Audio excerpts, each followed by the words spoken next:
Hello বন্ধুরা, আসসালামু আলাইকুম। আজকে আমি বাসায় তৈরি করব দোকানের মতন একটা পিৎজা পারফেক্ট। বাসায় আমার যে উপকরণ ছিল তা দিয়ে আমি পিৎজা বানাবো। তাই প্রথমে নিয়ে নিলাম একটা বড় বাটির ভিতরে দিয়ে দিলাম লিকুইড দুধ। দুধটাকে আমি হালকা গরম করে নিয়েছি। হালকা গরম করে নিতে হবে, ঠান্ডা দিলে হবে না। তাই আমি তারপর দিয়ে দিলাম 1 চামচ ইস্ট, 1 চামচ চিনি আর স্বাদের জন্য সামান্য একটু লবণ। তাই সবটি উপকরণ একসাথে মিক্স করে নিতে হবে। এখন আমি সবটি উপকরণ একসাথে মিক্স করে নিলাম।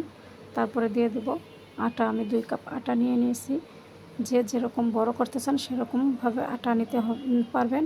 তো আমি একটা বড় করে পিৎজা বানাবো, সেই জন্য আমি 2 কাপ আটা নিয়ে নিয়েছি। তো এখন সব আটাগুলো সবগুলো একসাথে আমি মেখে নেব। সুন্দরভাবে একটা ডো বানিয়ে নেব আটার। তাই সুন্দর করে ভাবে নিচ্ছি। আটাটা এখন নরম হয়ে গেল, কত সুন্দর, একদম পারফেক্ট হয়ে গেছে। এখন আমি দিয়ে দেবো সামান্য একটু ঘি দিয়ে আবার ভালোভাবে ডোটার আবার মাখতে হবে। মেখে 10 মিনিটের জন্য রেস্টে দেবো। তাই আমি রেখে দিলাম। এখন তারপর যে পিৎজাটা বানাবো সেজন্য আমি চিকেন নিয়ে নিয়েছি। চিকেনটাকে ছোটো ছোটো করে কেটে আমি ধুয়ে নিয়ে নিয়েছি। এখন চুলের ভিতরে একটা কড়াই বসাই দিয়েছি। তারপরে দিয়ে দিলাম সামান্য একটু ঘি। তারপর দিয়ে দিয়েছি আদা রসুন বাটা, জিরা গুঁড়া, ধনিয়া গুঁড়া। তারপর দিয়ে দেবো সামান্য পরিমাণ লবণ। সবটি একসাথে মিক্স করে তারপর যে চিকেনটা রেখেছিলাম ওই চিকেনটা দিয়ে দিলাম। ভাজা ভাজা করবো, পানি দেওয়ার দরকার নেই, এমনিতে পানি চলে আসবে। তাই সুন্দরভাবে ভাজা ভাজা করলাম। তারপর কিছুটা পেঁয়াজ কুচি করে রেখেছিলাম, পেঁয়াজটা দিয়ে দিলাম। কাঁচা পেঁয়াজ দেবো না, কাঁচা পেঁয়াজ দিলে অনেক সময় দেখা যায় গন্ধ আসে, সেজন্য আমি একটু হালকা ভাজা ভাজা করে নিলাম। আমার চিকেনটা রেডি হয়ে গেছে। এখন যে আটাটা আমি মেখে রেখেছিলাম সেই আটাটা দিয়ে একটা বড় করে রুটিটা বেলে নেব। কত সুন্দর নরম হয়ে আসছে, দেখছেন আটাটা একদম। এখন মোটা করে একটা রুটি বেলে নেব। মোটা করে রুটি বেলাটা সবচেয়ে ভালো পিৎজার জন্য সুন্দর আসে। তাই আমি মোটা করে বেলে নিলাম পরিমাণ মতো। আমার রুটিটা বেলা শেষ।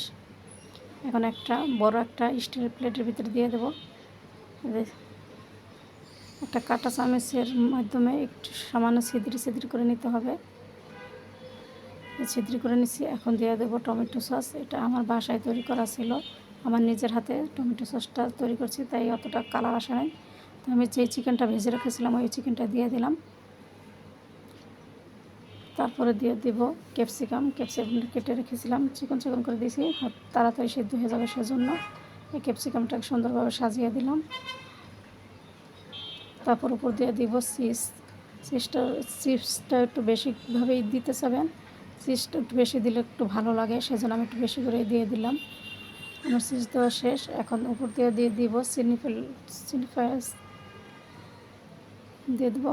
তারপরে একটা চুলার ভিতরে বড় একটা হাঁড়ি বসাই দিয়েছি, তার ভিতরে স্ট্যান্ড দিয়ে বসাই দিলাম 20 মিনিটের জন্য। সুন্দরভাবে ঢাকনা দিয়ে ঢেকে রাখবেন যেন ভাপ না বের হয়ে যায়। তাই 20 মিনিট পরে চলে আসলাম। মাশাআল্লাহ, দেখেন কত সুন্দর একটা পিৎজা হয়ে গেছে আমার। তাই বাসায় এরকম পিৎজা তৈরি করে খাবেন, ইনশাল্লাহ ভালো লাগবে। তাই মাশাআল্লাহ, আমি এখন কেটে খেয়ে দেখি কীরকম হলো। তো সুন্দরভাবে সাইজ করে কেটে নিয়েছি পিৎজাটা। মাশাআল্লাহ, দেখুন কত সুন্দর, একদম পারফেক্ট হয়ে গেছে পিৎজাটা। তো ভিডিওটা যদি ভালো লাগে লাইক কমেন্ট শেয়ার করবেন। সবাই ভালো থাকবেন। আল্লাহ হাফেজ।